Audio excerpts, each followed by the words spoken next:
Bahasa Panda, teman-teman udah pernah dengar belum? Atau ada yang udah pernah ngerjain? Nah, terus ngalamin kebingungan. Nah, di video kali ini kita bakal membahas bagaimana sih cara pengerjaan soal Panda yang baik dan benar.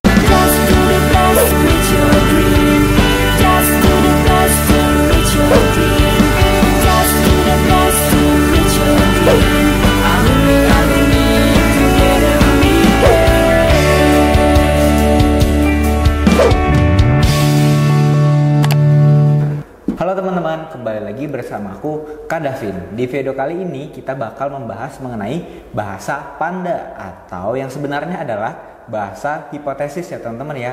Nah, bahasa hipotesis atau bahasa Panda ini membahas atau berisi mengenai susunan kata-kata yang berisi bahasa-bahasa asing atau kumpulan susunan kata atau susunan huruf yang aneh dan diartikan ke bahasa Indonesia. Nah, teman-teman harus bisa mengartikan tuh dari bahasa Panda ke bahasa Indonesia dan bisa juga diartikan kembali dari bahasa Indonesia ke bahasa Pandanya. Nah, daripada banyak bicara, kita langsung aja ke contoh pengerjaan soalnya ya teman-teman ya.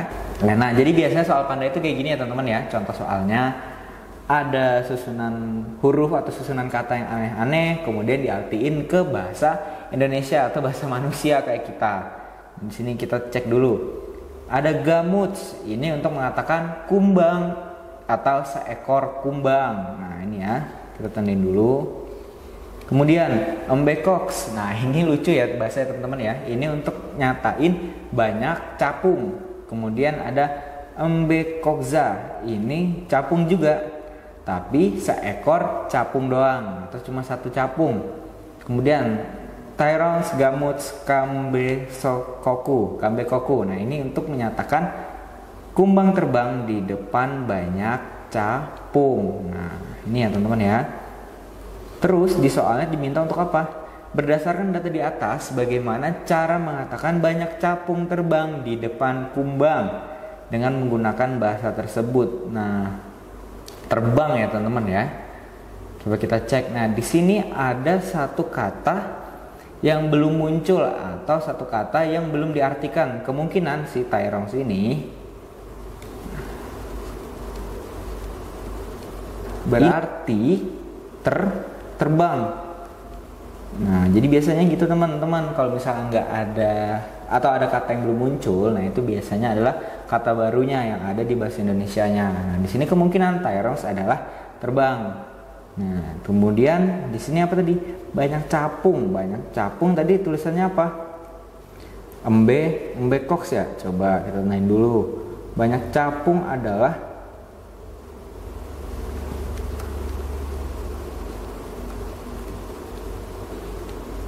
banyak capung sama dengan embekoks. Nah, ini banyak capung berarti. Nah, kalau kita lihat ini posisinya ditukar ya teman-teman ya. Si kumbangnya baru terbang, kemudian di sini tapi posisi di bahasa Panda ditukar, terbang dulu baru si kumbang. Nah, berarti Tyrons bekok berarti banyak capung terbang. Nah, berarti kemungkinan pilihannya adalah yang B. Coba kita tandain dulu nih. Habis itu di depan kumbang. Nah, kagamutsu di sini juga ada tulisannya kambekoku. Nah, di sini banyak capung ya teman-teman ya. Nah, K ini kalau kita perhatiin, K sama ada U muncul. Nah, ini untuk menyatakan apa? Di sini adalah untuk menyatakan istilah di depan. Di depan siapa? Di depan si hewan-hewan atau serangga-serangga yang disebutkan. Di sini diminta adalah banyak capung terbang di depan kumbang. Berarti di sini K muts. Nah, berarti pilihannya yang B teman-teman ya. Tyrons bekoks kaga mutsu. Jadi pilihan yang tepat adalah pilihan yang B. Nah, jadi cara pengerjaannya kayak gitu ya teman-teman ya.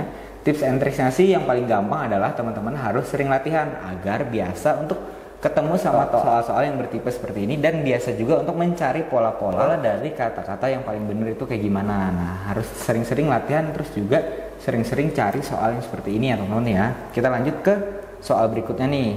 Kira-kira soal berikutnya teman-teman bisa pada ngerjain nggak? Coba. Nah, ini aku kasih waktu kalian buat ngerjain dulu. Kalau teman-teman mau nge-pause, pause aja, coba kalian kerjain dulu. Nanti kita bahas bareng-bareng. Nah, kalau di sini kita langsung ke bahas aja. Ada lagi siswa menulis puisi. Di sini es vitro pov on cegrae. Kemudian guru membaca materi, we sitro pov om peticie. Kemudian puisi tidak dibaca guru, we sitro pov om na cegrea. Nah, kalau misalnya kita dengar ini emang agak aneh ya teman-teman ya, makanya disebut bahasa panda atau bahasa hipotesis. Nah, di sini kita harus nebak nih kira-kira polanya seperti apa jika diartikan ke bahasa Indonesia, dan dari bahasa Indonesia itu diartikan lagi ke dalam bahasa pandanya atau ke dalam bahasa hipotesisnya. Coba kita cek. Di sini ada dua hal yang muncul dua kali nih teman-teman. Di sini ada wesetreo. Kayaknya kalau misalnya kita perhatiin ya teman-teman ya, sitreo ini adalah memiliki arti guru. Nah, kemudian walaupun posisinya seperti ini, kalau misalnya di bahasa Indonesianya berbentuk pasif, tapi si subjeknya, si gurunya tetap ditaruh di depan. Kalau di sini kan aktif, gurunya di depan nih, tapi di bahasa pandanya juga ditaruh di depan. Jadi kalau di bahasa panda mau bentuk aktif atau bentuk pasif, si subjeknya pasti ditaruh di depan. Berarti kalau misalnya ini wesitreo adalah guru, kemungkinan eswitreo atau kebalikannya ini adalah siswa. Nah, kalau gitu kan diminta nih materi tidak ditulis siswa. Berarti kalau misalnya ada tulisan, kalau ada pilihannya wesitreo, kita coret aja nih. Berarti ini pilihan A bukan, pilihan B bukan, pilihan C juga bukan. Berarti antara pilihan D dan pilihan yang E. Nah, kemudian kita cek lagi. Di sini ada yang muncul lagi nih. Kita ke cegrae dulu deh. Cegrae. Nah, cegrae di sini ada. Nah, di sini kayaknya cegrae ini adalah puisi ya, teman-teman ya. Nah, cegrae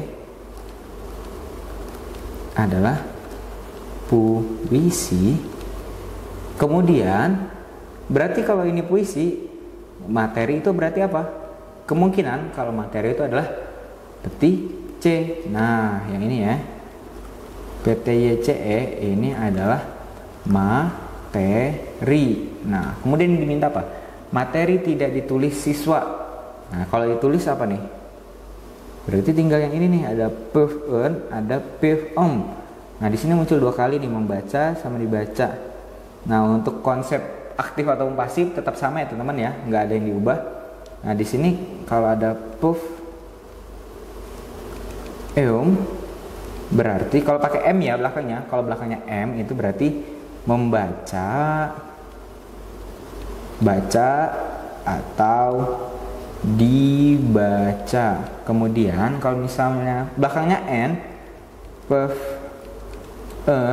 itu adalah menulis, tulis atau ditulis. Nah, ini ya untuk PFN. Kalau yang PFN itu tadi baca, kalau PFN itu untuk tulis. Nah, tapi di sini ada tambahan satu lagi nih, ada na.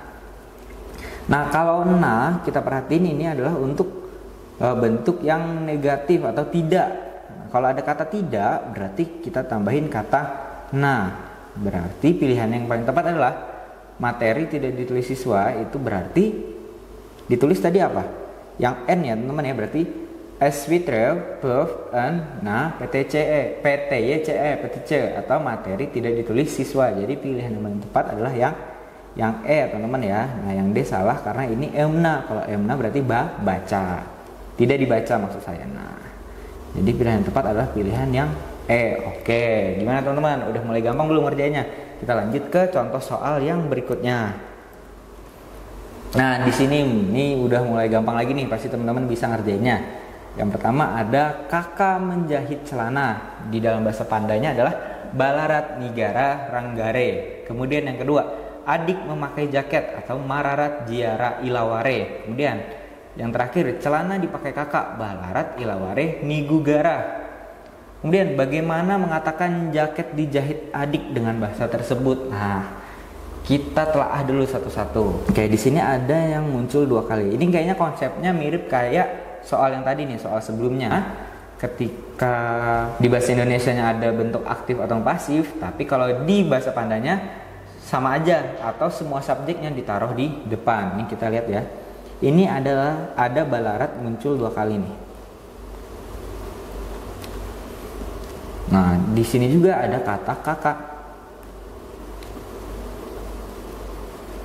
Jadi kemungkinan adalah si balarat ini adalah kakak. Berarti kalau balarat kakak, yang satunya si mararat, coba deh, mararat adalah adik untuk menyebutkan adik. Nah, di soalnya diminta apa? Jaket dijahit oleh adik atau jaket dijahit adik. Berarti kalau ada pilihan yang balarat itu udah kita skip aja ya, karena yang diminta adalah adik, sedangkan balarat adalah tadi apa? Kakak. Berarti pilihannya antara C, D, dan E. Oke, kita lanjut lagi nih. Dijahit. Nah, kalau dijahit apa kira-kira? Misalnya jahit. Jahit atau menjahit. Di sini ada nigara atau ranggare. Oke. Di sini ada nigugara. Nah, kita lihat dulu ke nigugara. Senigara ini muncul 2 kali nih. Ada celana, ada celana. Yang sama di sini ada nigugara atau dan nigara. Nah, jadi kalau kita ke celana dulu ya. Celana itu adalah nigara. Nah, nih, terus kalau jahit berarti kemungkinan adalah sirang, ranggare. Jahit adalah ranggare. Kemudian kalau misalnya ilaware adalah di sini kita lihat dulu, ilaware adalah pakai, mau bentuk pasif ataupun bentuk aktif, memakai ataupun dipakai. Berarti ilaware itu untuk pakai maupun bentuk aktif, pasif maupun memakai ataupun dipakai. Berarti kalau ada ilaware berarti itu udah salah karena yang diminta adalah jahit atau ranggare. Berarti C kita skip, E kita skip. Berarti pilihannya yang D. Nah, kita buktiin dulu ya.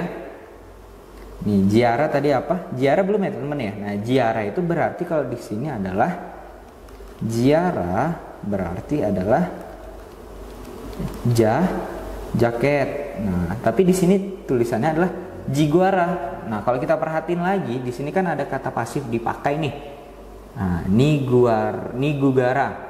Nah, ketika bentuknya pasif, si objeknya atau si bendanya di sini kebetulan adalah jaket, yaitu ditambahin gu di tengahnya. Gu. Untuk pasif. Nah, ditambahin di si objek. Si objeknya adalah si jaket. Berarti untuk nyatanya adalah mararat, adik. Mararat itu adik. Adik kemudian tadi dijahit adalah ranggare, kemudian jiguara tadi apa? Jiguara tadi adalah jaket, tapi ketika kalimatnya berbentuk pasif, jaket dijahit adik. Di sini keliru nih penulisannya nih. Apa ya teman-teman ya? Di sini nulisnya adalah jiguara atau jaket. Ketika bentuknya pasif kita tambahin gu di tengah-tengah kalimatnya. Jadi mararat ranggare jiguara adalah untuk menyebutkan atau untuk menyatakan jaket dijahit adik. Jadi pilihannya yang D ya teman-teman ya. Nih, mararat tadi adalah adik, ranggare tadi adalah jahit, bisa menjahit atau dijahit. Kemudian jiguara adalah jaket dari kata ziara, yang mana ziara ya ketika dibentuk pasif kita tambahin kata gu. Nah, jadi gitu ya teman-teman ya pengerjaannya. Teman-teman harus sering latihan soal biar kebiasa ketemu sama soal-soal kayak gini dan kebiasa untuk mencari pola-polanya ya teman-teman ya. Nah, di sini aku ada satu latihan soal nih. Teman-teman nanti coba jawab ya teman-teman ya, pakai polanya gimana aja. Kemudian nanti jawabannya bisa teman-teman jawab di kolom komentar. Nah, sekian ya teman-teman ya untuk video kali ini. Kira-kira di video selanjutnya teman-teman mau aku ngebahas materi apa lagi nih? Jawab di kolom komentar ya teman-teman ya. Nah, dan jangan lupa juga untuk like, komen, dan subscribe GP Media Channel. Dan ketemu lagi sama aku Kak Davin.